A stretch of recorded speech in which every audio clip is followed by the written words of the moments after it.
Di tengah lalu lalang dunia kerja, masih ada yang terus berjuang membuktikan bahwa mereka mampu. Mereka adalah saudara-saudara kita, penyandang disabilitas. Meski jumlah mereka mencapai 8,5% dari populasi Indonesia, akses terhadap lapangan kerja masih sangat terbatas. Mereka sering dianggap lemah, tak mampu, bahkan tak pantas diberi kesempatan. Di sudut kota ini berdiri sebuah kafe kecil dengan misi besar.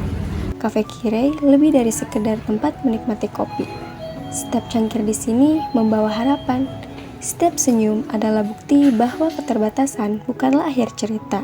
Tempat ini hadir bukan hanya untuk mencari untung, tapi untuk membuka ruang bagi mereka yang kerap dipinggirkan karena sistem yang belum ramah terhadap keberagaman. Di sini, mereka bukan objek belas kasihan.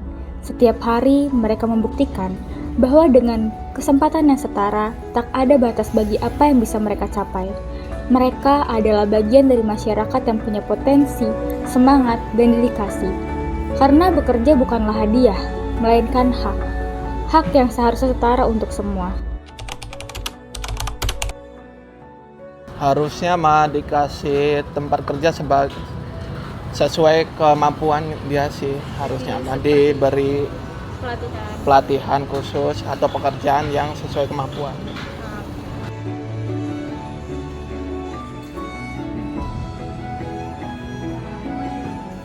Belum sih ya, karena kalau dilihat dari dunia kerja yang sekarang kayak di sektor servis gitu-gitu masih belum kelihatan banyak orang-orang difabel yang bisa dipekerjakan dengan baik.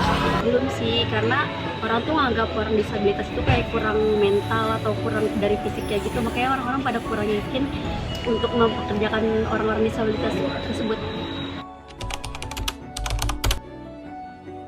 Penting banget, karena teman-teman difabel itu kan juga manusia ya, mereka butuh punya penghidupan, butuh punya pekerjaan, jadi kita harusnya memberi ruang buat mereka bisa ikut bekerja di masyarakat. Kalau kakak sendiri pernah nggak sih ketemu atau kerja bareng bahkan sama teman-teman yang difabel? Kalau misalkan pernah, boleh ceritain sedikit ya? Kalau kerja sih belum pernah ya, cuman saya pernah datang ke salah satu kafe di Jakarta Selatan, namanya itu Sunyi Coffee. Di situ itu kafenya tuh cuman memperkerjakan khusus orang-orang yang punya keterbatasan. Jadi kita kalau ngomong sama mereka pakai bahasa isyarat atau cuman pakai teks gitu, karena mereka kebanyakan tunarungu dan tunawicara. Jadi kalau teman-teman difabel buat cari kerja itu susah banget, karena kalian juga ngeliat kan kalau kita tuh jarang banget ngeliat teman-teman difabel itu bekerja, karena dari SOP perusahaannya itu dia nggak mau nerima teman-teman difabel, padahal teman-teman difabel itu kan juga punya skill-skill yang belum tentu kita bisa. Jadi kenapa ya, kita juga pasti harusnya mempertanyakan kenapa perusahaan itu selalu melihat kekurangannya saja padahal mereka punya potensi.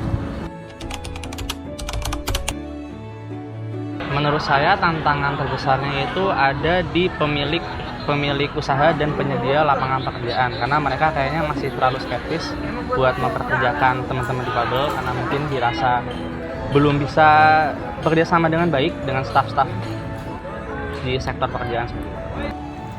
Tak hanya tempat bekerja, Kafe Kirei menjadi ruang aman bagi mereka, di mana kemampuan mereka dihargai bukan hanya keterbatasan. Mereka juga dilatih mulai dari cara menyajikan kopi, menghitung stok bahan dan barang, hingga manajemen pelanggan. Di sini, semua tumbuh bersama. Menurut aku ya, ini kafe yang mempekerjakan difabel ya. Betul, Kak, betul sekali. Ini keren banget karena mereka nggak cuma cari untung dengan memperkerjakan orang lain, tetapi juga peduli sama orang-orang tuh yang kadang dipandang sebelah mata. Padahal ya teman-teman difabel ini sama loh seperti kita yang tentunya punya banyak kemampuan asal dikasih kesempatan, ya kan? Kafe kayak gini tuh nunjukin kalau semua orang tuh berhak loh punya tempat untuk berkembang. Dan harapan aku ya semoga makin banyak tempat-tempat kerja bahkan selain kafe yang memperkerjakan teman-teman difabel, supaya teman-teman difabel bisa mengembangkan potensi lewat cara-cara yang positif juga, supaya dunia kerja tuh kerasa ramah gitu buat semuanya gitu. Oke, baik Kak, terima kasih ya Kak jawabannya. Kalau biar lebih sadar, harusnya mungkin dibanyakin kayak kampanye gitu, biar masyarakat itu jadi tidak terlalu diskriminatif, tidak membedakan mereka, terus memperlakukan mereka seperti manusia selayaknya. Baik ya Kak, terima kasih Makasih, Kak. Terima kasih. Mari berhenti memandang difabel sebagai orang yang hanya memiliki kekurangan. Di balik kekurangan, mereka tersimpan banyak potensi dan semangat yang luar biasa. Karena Tuhan tidak mungkin menciptakan sesuatu hanya untuk sia-sia. Di dunia yang kadang terlalu cepat menilai, Cafe Kirei mengajarkan kita satu hal. Setiap orang berhak atas kesempatan. Setiap orang pantas untuk dipercaya. Karena keadilan sosial bukan soal belas kasihan, tapi soal keberanian kita untuk membuka ruang yang setara. Dari sinilah peradaban inklusif itu lahir. Saat kita berhenti membatasi orang lain dengan prasangka dan mulai melihat mereka sebagai sesama yang punya mimpi, potensi, dan hak yang sama. Sekali lagi, bukan kasihan, tapi kesempatan.